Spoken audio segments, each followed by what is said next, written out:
এই ছোট্ট দোয়াটি 121 বার পাঠ করে কোনো অসুস্থ ব্যক্তির শরীরে ফু দিতে পারেন।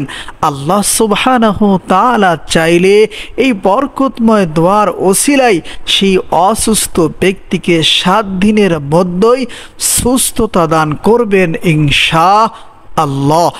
আসসালামু আলাইকুম ওয়া রাহমাতুল্লাহ। সম্মানিত দিনী ভাই ও বোনেরা, আজ আমি আপনাদেরকে কঠিন রোগ থেকে বাঁচার জন্য অনেক দামি একটি দোয়া আমল শেখায়া দিব। আপনারা যদি আমার দেখানো পদ্ধতিতে এই ছোট্ট দোয়াটি 121 বার পাঠ করে কোনো অসুস্থ ব্যক্তির শরীরে ফু দিতে পারেন, আল্লাহ সুবহানাহু তাআলা চাইলে এই বরকতময় দোয়ার ওসিলায় সেই অসুস্থ ব্যক্তিকে 7 দিনের মধ্যেই সুস্থতা দান করবেন ইনশাআল্লাহ। বিস্তারিত জানার জন্য আর এই দামি আমলটা শিখে রাখার জন্য সম্পূর্ণ ভিডিওটি দেখার অনুরোধ থাকবে। আর প্রতিদিন ইসলামিক নতুন নতুন ভিডিও সবার আগে দেখতে আপনার পর্যন্ত পৌঁছাতে আমাদের এই ছোট্ট চ্যানেলটি সাবস্ক্রাইব করার অনুরোধ থাকবে। সম্মানিত দিনী ভাই ও বোনেরা, সুস্থতা অসুস্থতা সব কিছুই আল্লাহর তরফ থেকে হয়ে থাকে। মাখলুক কিছুই করতে পারে না আল্লাহ সুবহানাহু তাআলা ছাড়া। আল্লাহ সুবহানাহু তাআলা সব কিছু করতে পারেন মাখলুক ছাড়া। এজন্য সম্মানিত দিনী ভাই ও বোনেরা, আল্লাহ সুবহানাহু তাআলার উপর দৃঢ় বিশ্বাস রেখে, ঈমান রেখে, ইয়াকিন রেখে এই ছোট্ট ওজিফার আমলটা করবেন আর বেশি বেশি করে দোয়া করতে থাকবেন। আল্লাহ সুবহানাহু তাআলা যদি আপনার হায়াত লিখে রাখেন, আল্লাহ সুবহানাহু তাআলা যদি আপনার তাকদিরে সুস্থতা লিখে রাখেন, অবশ্যই এই বরকতময় আমলের ওসিলায় আপনি সুস্থ হয়ে যাবেন ইনশাআল্লাহ। সম্মানিত দিনী ভাই ও বোনেরা, এই আমলটা কখন কিভাবে করবেন পরামর্শ থাকবে ফজরের সুন্নাত নামাজের পরে, ফরজ নামাজের আগে, এই মধ্যবর্তী সময়ে এই আমলটা কষ্ট করে নিতে হবে। এই আমলটা করার জন্য সর্বপ্রথম আপনাকে ফজরের 2 রাকাত সুন্নাত নামাজ পড়ে নিতে হবে। এরপরে আপনার অথবা আমার কাজ হচ্ছে যেই ব্যক্তি অসুস্থ তার পাশে গিয়ে দাঁড়াতে হবে।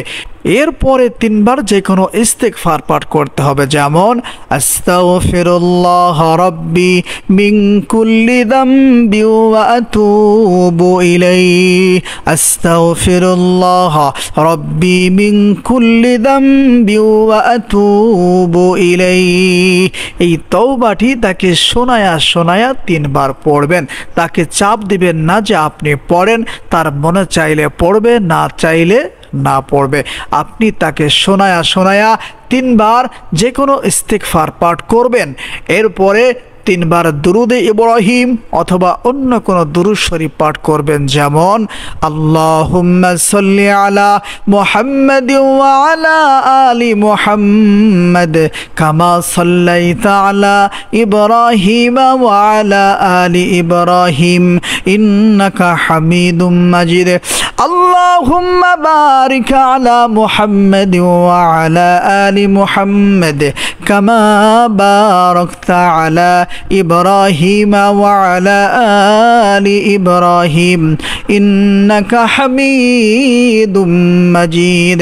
সম্মানিত দিনী ভাই ও বোনেরা, 3 বার ইস্তিগফার, 3 বার দুরূদ শরীফ পাঠ করা হয়ে গেলে এখন তার পাশে দাঁড়ায়া তাকে শোনায়া এই ছোট্ট দোয়াটি 121 বার পড়তে হবে। দোয়াটি হচ্ছে ইয়া আল্লাহু ইয়া রহমানু, ইয়া আল্লাহু ইয়া রহমানু।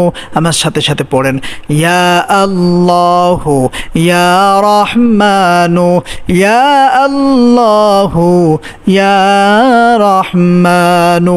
সম্মানিত দিনী ভাই ও বোনেরা, অসুস্থ ব্যক্তির পাশে দাঁড়ায়া এই ছোট্ট ওজিফাটি 121 বার আপনাকে পড়তে হবে।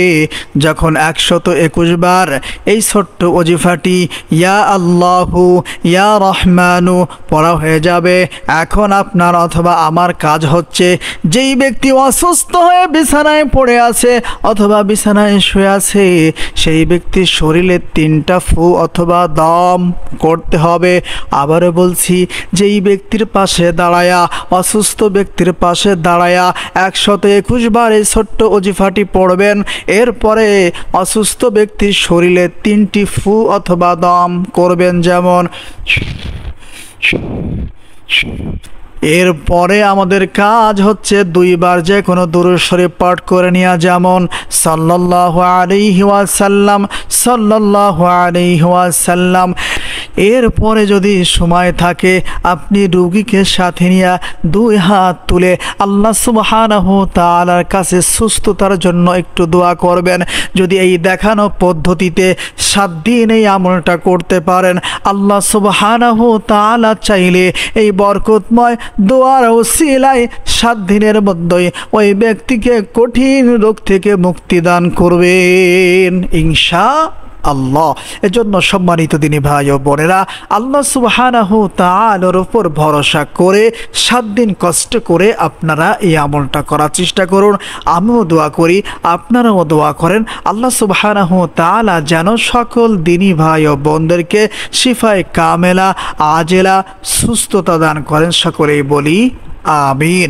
সম্মানিত দিনী ভাই ও বোনেরা, আজকের ভিডিওটি এ পর্যন্তই। ভিডিওটি যদি আপনাদের কাছে ভালো লেগে থাকে অবশ্যই ভিডিওতে লাইক করবেন, কমেন্টস করবেন, শেয়ার করবেন। আর সম্ভব হলে আপনার মন চাইলে এই ছোট্ট চ্যানেলটি সাবস্ক্রাইব করে আমাদের সদস্য হয়ে যাবেন ইনশাআল্লাহ। আসসালামু আলাইকুম ওয়া রাহমাতুল্লাহ।